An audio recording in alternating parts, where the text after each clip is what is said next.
నమస్తే, welcome to business weekend.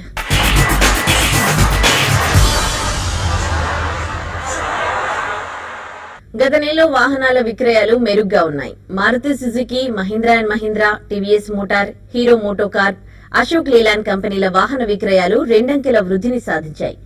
అయితే Honda Cars India, Hero Motorcycles and Scooters of ఇండియాల వాహన అమ్మకాలు మాత్రం తగ్గాయి. ఆర్బీఐ కీలక రేట్లను తగ్గిస్తుందన్న అంచనాలున్నాయని, దీంతో వడ్డీ రేట్లు తగ్గుతాయని, రాబోయే కాలంలో వాహన అమ్మకాలు పుంజుకునే అవకాశాలున్నాయని ఇండస్ట్రీ వర్గాలు అంచనా వేస్తున్నాయి. ఎన్ఫోర్స్మెంట్ డైరెక్టరేట్ విచారణ అధికారుల ముందు ఇవాళ హాజరు కావాల్సిన విజయ్ మాల్యా హ్యాండ్ ఇచ్చాడు. తాను విచారణకు హాజరు కావడం లేదని, మే వరకు తనకు సమయం ఇవ్వాలని మాల్యా కోరినట్లు ఈడీ అధికారులు తెలిపారు. ఐడీబీఐ రుణాల కుంభకోణం కేసులో మాల్యాను ఈడీ విచారించాల్సి ఉంది. అయితే ఏప్రిల్ 2న తాను హాజరు కాలేనని, తనకు మరో తేదీ కేటాయించాలని మాల్యా చెప్పినట్టు సమాచారం. మరోవైపు విజయ్ మాల్యాకు చెందిన యునైటెడ్ బ్రూవరీస్ డైరెక్టర్ పదవి నుంచి ఆయన కుమారుడు సిద్ధార్థ మాల్యా వైదొలిగారు. నిన్నటి నుంచి మొదలైన కొత్త ఆర్థిక సంవత్సరం సగటు మానవునికి కొంచెం సంతోషాన్ని, కొంచెం విచారాన్ని తీసుకొచ్చింది. కొత్త ఫైనాన్షియల్ ఇయర్ లో మన మీద ఆర్థికంగా ప్రభావం చూపే అనేక నిర్ణయాలను ప్రకటించారు. మనకు నచ్చినా నచ్చకపోయినా ఆ నిర్ణయాలు ఆల్రెడీ అమల్లోకి వచ్చేశాయి. ఏప్రిల్ 1తో సగటు భారతీయుడికి కొన్ని ఊరటనిచ్చే నిర్ణయాలు, కొన్ని భారం మోపే నిర్ణయాలు అమల్లోకి వచ్చాయి. ప్రధానంగా చిన్న మొత్తాలపై వడ్డీ రేట్లను తగ్గించడం ద్వారా ప్రభుత్వం చిన్న మదుపుదారులను ఎక్కువగా దెబ్బతీసిందనే అభిప్రాయం వ్యక్తమవుతోంది.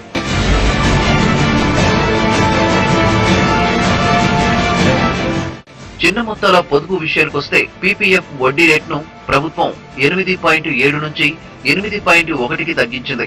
ఇక కిసాన్ వికాస పత్రాల వడ్డీ రేట్ను 8.7 నుంచి 7.8%, సీనియర్ సిటిజన్ల 5 ఏళ్ల పొదుపు పథకం వడ్డీ రేట్లను 9.3 నుంచి 8.6%కి తగ్గించారు.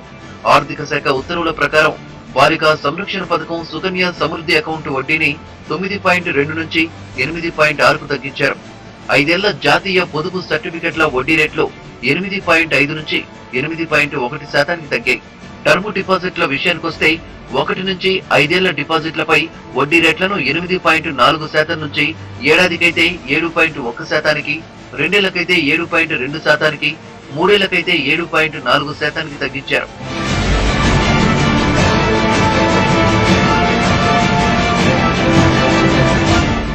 $5 లక్షలలోపు వార్షికాదాయం ఉన్నవారికి ఇప్పటి వరకు ఉన్న 2,000 పన్ను రాయితీ 5,000కు పెంచడం ఊరట కలిగించే విషయం. తొలిసారి సొంత ఇల్లు కొనుక్కునే వారికి 50,000 రూపాయల అదనపు పన్ను రాయితీ లభిస్తుంది. కార్, బైక్ బీమా ఛార్జీలు పెరగడం వాహనదారులకు భారమే. బీడీ తప్ప మిగతా పొగాకు ఉత్పత్తులపై 10 నుంచి 15% ఎక్సైజ్ డ్యూటీ పెంచడంతో పొగరాయిళ్లు దాని జోలికి వెళ్లాలంటేనే భయపడే పరిస్థితి ఏర్పడింది.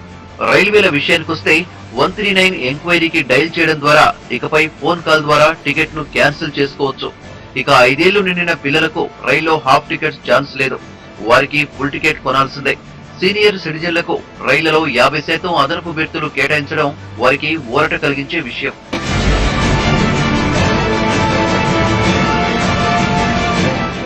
కోల్కతాలో నిర్మాణంలో ఉన్న ఫ్లైఓవర్ కూలిన ఘటనలో దర్యాప్తు ముమ్మరం చేశారు. కేసు విచారణ చేపట్టిన కోల్కతా పోలీసులు హైదరాబాద్ లో ఐవీఆర్సీఎల్ సంస్థ యాజమాన్యాన్ని విచారించారు. ఫ్లైఓవర్ కూలిన ఘటనపై కేసు నమోదు చేసి ఆ సంస్థకు చెందిన 5 ఉద్యోగులను అదుపులోకి తీసుకున్నారు. కోల్కతాలో నిర్మాణంలో ఉన్న ఫ్లైఓవర్ కూలిన ఘటనలో పోలీసులు దర్యాప్తు వేగం పెంచారు. ఈ ఘటనకు సంబంధించి ఐవీఆర్సీఎల్ కు చెందిన 5 ఉద్యోగులను అదుపులోకి తీసుకున్న పోలీసులు ఆ సంస్థపై ఐపీసీ 304, 302 సెక్షన్ల కింద కేసులు నమోదు చేశారు. కోల్కతా నుంచి హైదరాబాద్ చేరుకున్న పశ్చిమ బెంగాల్ పోలీసులు ఐవీఆర్సీఎల్ సంస్థ కార్యాలయంలో సుమారు 4 గంటల పాటు యాజమాన్యాన్ని విచారించారు. చైర్మన్ సుధీర్ రెడ్డి సహా 5 సెక్షన్ 41A కింద నోటీసులు జారీ చేశారు. 2 రోజుల్లోగా విచారణకు హాజరు కావాలని ఆదేశించారు.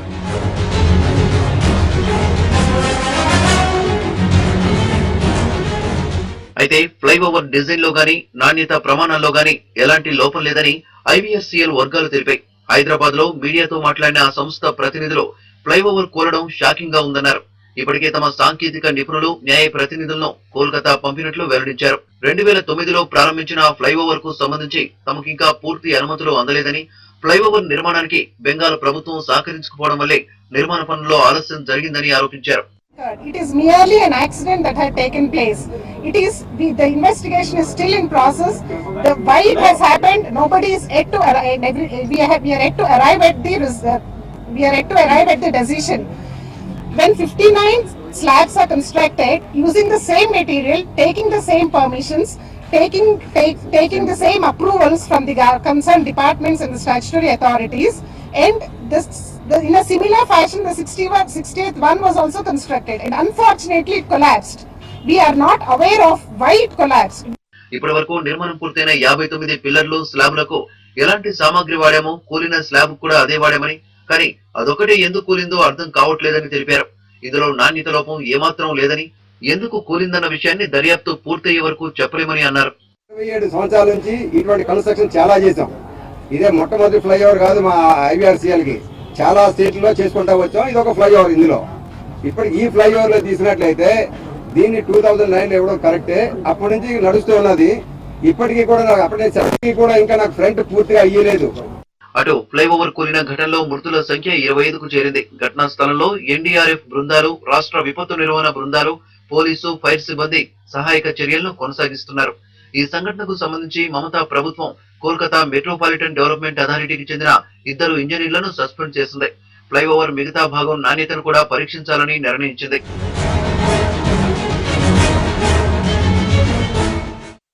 బడ్జెట్ తర్వాత స్టాక్ మార్కెట్లు 8% పైగా పెరగడంతో కంపెనీలు ఐపీఓకు రావడానికి రెడీ అవుతున్నాయి.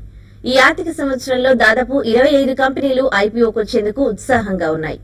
ప్రైమరీ మార్కెట్లో 12,400 కోట్ల రూపాయలను సమీకరించేందుకు ఇప్పటికే సెబీ అనుమతి కూడా సంపాదించాయి.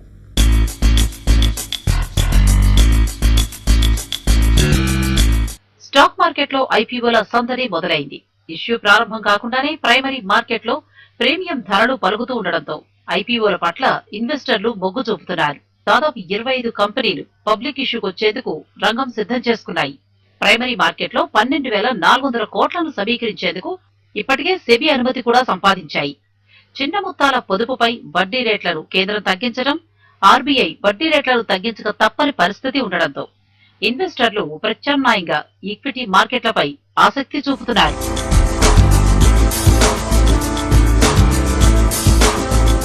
రెండు 2015-16 ఆర్థిక సంవత్సరంలో దలాల్ స్ట్రీట్ 10% కరెక్షన్ కు గురైనప్పటికీ 22 కంపెనీలు ఐపీఓకి వచ్చాయి. ఇందులో లిస్టింగ్ వచ్చిన 12 కంపెనీలు ఇన్వెస్టర్లకు చక్కని రిటర్న్స్ ఇచ్చాయి. బడ్జెట్ తర్వాత సెన్సెక్స్ 8% పైగా పెరగడంతో కంపెనీలు తమ వ్యాపార విస్తరణ, రుణ చెల్లింపులు, మూలధన అవసరాల కోసం వచ్చే ఆర్థిక సంవత్సరంలో భారీగా నిధులను సమీకరించడానికి ముందుకొస్తున్నాయి.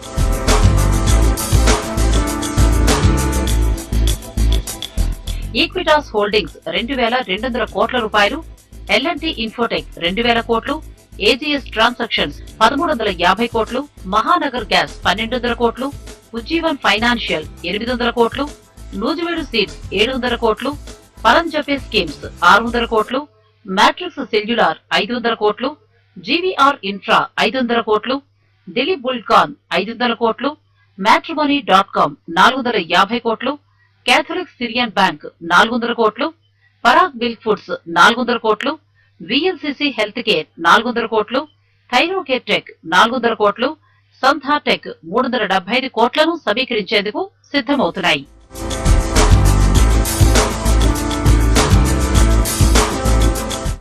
పబ్లిక్ ఇష్యూలకు సంబంధించి సెబీ సంస్కరణలు ప్రకటించడం కూడా ఇన్వెస్టర్లను ఆకర్షిస్తోంది.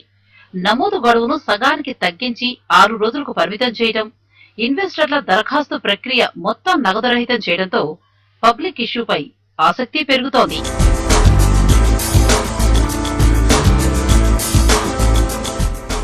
ప్రముఖ ఈ కామర్స్ సంస్థ అమెజాన్ హైదరాబాద్ లో అతిపెద్ద క్యాంపస్ ను నిర్మించబోతోంది. అమెరికా వెలుపల ఇదే అమెజాన్ కు అతిపెద్ద కేంద్రం కాబోతోంది.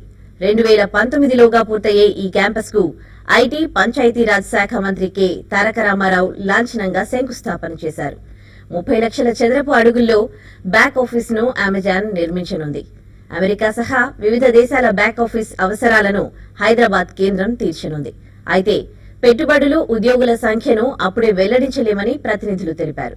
I'm extremely happy and delighted that our relationship with Amazon is going from strength to strength.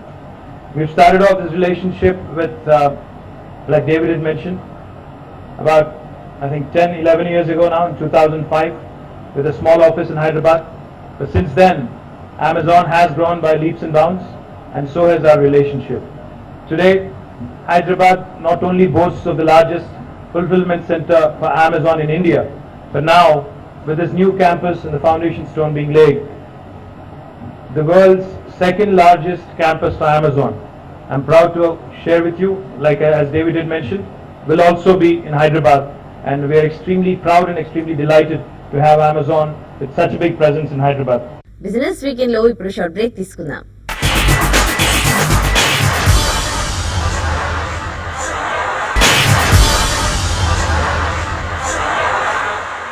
Welcome back to business weekend.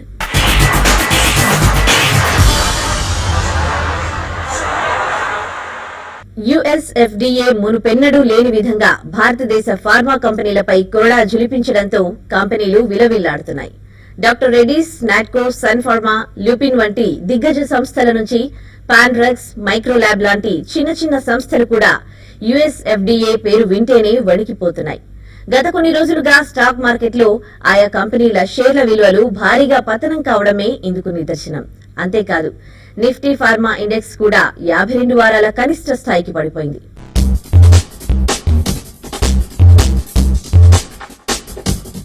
దేశీయ ఫార్మా సంస్థలు తయారు చేసేవన్నీ జెనరిక్ మందులే. వాటికి ప్రపంచంలో అతిపెద్ద మార్కెట్ అమెరికా. యుఎస్ ఎఫ్డీఏ అనుమతుంటేనే ఏ కంపెనీ అయినా తమ మందుల్ని అమెరికాలో విక్రయించగలుగుతుంది. అలాంటి యుఎస్ ఎఫ్డీఏ గత కొంతకాలంగా దేశీయ ఫార్మా కంపెనీలకు చుక్కలు చూపెడుతోంది. 2015లో భారతీయ కంపెనీలకు 17కు పైగా హెచ్చరిక లేఖలుచ్చాయి. ప్రస్తుతం 25కు పైగా కంపెనీలకు చెందిన యూనిట్లలో యుఎస్ ఎఫ్డీఏ తనిఖీలు నిర్వహిస్తోంది. హెచ్చరిక లేఖలు అందుకున్న కంపెనీల్లో Sun Pharma, doctor Reddy's, Lupin, Natco వంటి దిగ్గజాలతో పాటు పాన్ డ్రగ్స్, మైక్రోల్యాబ్ వంటి అనేక చిన్న స్థాయి కంపెనీలు కూడా ఉన్నాయి. 2008 నుంచి ఇప్పటి వరకు దేశీయ కంపెనీలకు 50కు పైగా హెచ్చరిక లేఖలుచ్చాయి. అయితే 2015లో ఈ సంఖ్య బాగా పెరిగింది. ఈ ఏడాది ఇప్పటికే ఇప్కా ల్యాబ్ కు చెందిన 3 యూనిట్లకు, మధ్యప్రదేశ్ లోని లుపిన్ ప్లాంట్ కు వార్నింగ్ లెటర్స్ వచ్చాయి.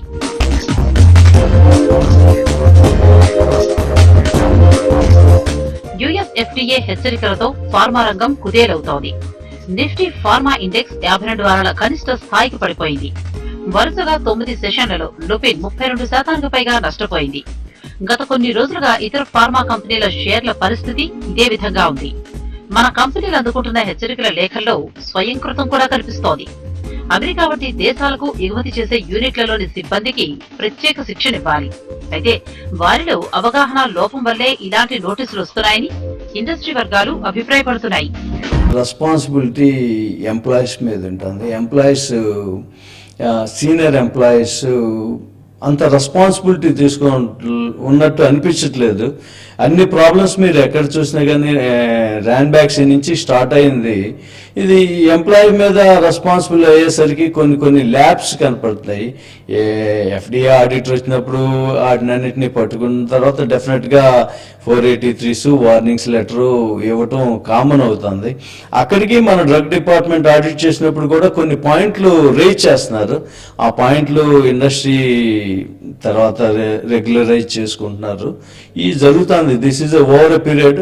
అందులో norms day by day strict అవుతున్నాయి. ఆ స్ట్రిక్ట్ అయిన నామ్స్ ఏంటో కూడా కొన్ని చిన్న కంపెనీలకి తెలియట్లేదు. దాని ఇంపాక్ట్ కూడా చిన్న కంపెనీల మీద పడుతుంది. మరోవైపు దేశీయ కంపెనీలకు యుఎస్ ఎఫ్డీఏ నుంచి వార్నింగ్ లేఖలు, ఇంపోర్ట్ అలర్ట్స్ రావడం వెనుక బహుళజాతి కంపెనీల లాబింగ్ పనిచేస్తోందా అన్న సందేహాలకు పలు వర్గాల నుంచి అవుననే సమాధానాలే వస్తున్నాయి. అమెరికా జనరిక్ మార్కెట్లో దేశీయ కంపెనీలు దూసుకుపోతుండడమే దీనికి కారణమని ఫార్మా రంగాలు విశ్లేషిస్తున్నాయి. కేవలం 7 ఏళ్లలో అంతర్జాతీయ జనరిక్ ఎగుమతుల్ని రెట్టింపు చేయడమే కాకుండా అమెరికా మార్కెట్లో 5% పైగా వాటాను చేజిక్కించుకుని దేశీయ కంపెనీలు ఎంఎన్సీలకు సవాల్ విసురుతున్నాయి. 2008లో $7.8 బిలియన్ గా ఉన్న ఎగుమతులు ఇప్పుడు $16.5 బిలియన్ చేరాయి. 2020 నాటికి ఈ విలువ $28 బిలియన్ చేరుతుందనేది అంచనా. ఈ దూకుడుకు అడ్డుకట్ట వేయడానికి యుఎస్ ఎఫ్డీఏను అడ్డం పెట్టుకుని ఎన్ఎంసీలు తెర వెనుక లాబింగ్ చేస్తున్నాయని విమర్శలు వస్తున్నాయి.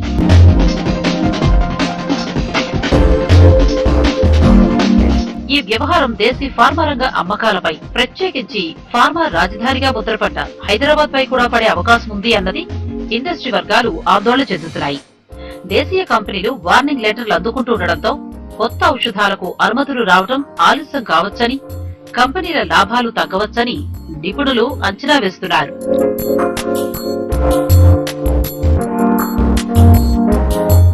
ఈ వారం స్టాక్ మార్కెట్లు నష్టాలను చవిచూశాయి. గ్లోబల్ మార్కెట్ల సపోర్ట్ లేకపోవడంతో ఇన్వెస్టర్లు లాభాల స్వీకరణకు మొగ్గు చూపారు. దీంతో వారం మొత్తం మీద సెన్సెక్స్ 68 పాయింట్లు, నిఫ్టీ 3 పాయింట్లు నష్టపోయాయి. గత ఆర్థిక సంవత్సరంలో ఇన్వెస్టర్లను నిరాశపరిచిన స్టాక్ మార్కెట్లు కొత్త ఫైనాన్షియల్ ఇయర్ కూడా నష్టాలతోనే స్వాగతం పలికాయి. ఈ ఏడాది మొదటి క్వార్టర్లో జపాన్లో వ్యాపార విశ్వాసం క్షీణించడంతో జపాన్ స్టాక్ సూచీ డికాయ్ 3.5% పతనం కావటం, ముడి చమురు ధరల క్షీణత మళ్లీ ప్రారంభం కావటం, అమెరికా ఉద్యోగ గణాంకాల కోసం ఇన్వెస్టర్లు వేచి చూడటం వంటి అంశాలు ఈ వారం దేశీయ మార్కెట్ల సెంటిమెంట్ ను బలహీనపరిచాయి. దీంతో సెన్సెక్స్ 68 పాయింట్ల నష్టంతో 25,270 పాయింట్ల దగ్గర, నిఫ్టీ 3 పాయింట్ల నష్టంతో 7,713 పాయింట్ల దగ్గర ఈ వారం ట్రేడింగ్ ని ముగించాయి. 2015-16 ఆర్థిక సంవత్సరంలో సెన్సెక్స్ 9.4%, నిఫ్టీ 9% నష్టపోయాయి. గత ఏడేళ్లలోనే తొలిసారిగా ఎఫ్ఐఐలు తమ నిధులను భారీగా వెనక్కి తీసుకున్నారు. బాష్ 7.7%, హిందాల్కో 7.2%, టాటా పవర్ 7.1%, టాటా స్టీల్ 5%, వేదాంత 4.9% లాభంతో ఈ వారం నిఫ్టీ టాప్ గెయినర్స్ గా ఉన్నాయి. డాక్టర్ రెడ్డిస్ 3.9%, ఏషియన్ పెయింట్స్ 2.9%, టెక్ మహీంద్రా 2.5%, గెయిల్ 2.3%, లుపిన్ 1.9% నష్టంతో నిఫ్టీ వీక్లీ టాప్ లూజర్స్ గా నిలిచాయి. ఇక కోల్కతా ఫ్లైఓవర్ కుప్పకూలడంతో దాని నిర్మాణ సంస్థ IVRCL షేరు నేల చూపులు చూస్తోంది. గత 2 రోజుల్లో కంపెనీ షేరు విలువ 18% నష్టపోయి 13 ఏళ్ల కనిష్ట స్థాయికి చేరింది. కంపెనీ మేనేజ్మెంట్ పై క్రిమినల్ కేసులు నమోదు చేశారన్న వార్తలతో శుక్రవారం ఒక్కరోజే 12% నష్టపోయి 5.65 వద్ద ముగిసింది. 2003 తర్వాత షేరు ఈ స్థాయికి పడిపోవడం ఇదే ప్రథమం. ఇక RBI ద్రవ్య పరపతి సమీక్ష నేపథ్యంలో వచ్చే వారం మార్కెట్స్ ఒడిదుడుకులకు లోనయ్యే అవకాశం ఉందని మార్కెట్ నిపుణులు అభిప్రాయపడుతున్నారు. లగ్జరీ కార్ల తయారీలో అగ్రగామిగా ఉన్న Mercedes Benz S class series లో S400 కార్ నేషనల్ లాంచ్ ను హైదరాబాద్ లో నిర్వహించింది. V6 petrol engine, 360 degrees monitoring camera, luxury interiors, 24 high performing స్పీకర్లతో 3D సౌండ్ సిస్టమ్ వంటి ఫీచర్స్ తో S400 ను రూపొందించింది. మేక్ ఇన్ ఇండియాలో భాగంగా S400 ను వరల్డ్ క్లాస్ టెక్నాలజీతో పూణేలోని చెకన్ మ్యానుఫ్యాక్చరింగ్ యూనిట్ లో తయారు చేశామని గతేడాది మెర్సిడెస్ బెంజ్ ఇండియా 13,502 కార్ల అమ్మకాలతో 32% మేర వృద్ధి సాధించినట్టు కంపెనీ వెల్లడించింది. Mercedes Benz S400 Hyderabad X showroom ధర ₹1,31,00,000గా నిర్ణయించారు. ఇవి ఈ వారం బిజినెస్ వీకెండ్ విశేషాలు. వచ్చే వారం మరిన్ని బిజినెస్ వార్తలతో మళ్ళీ కలుద్దాం. చూస్తూనే ఉండండి వాస్తవాలకు ప్రతిరూపం TV5.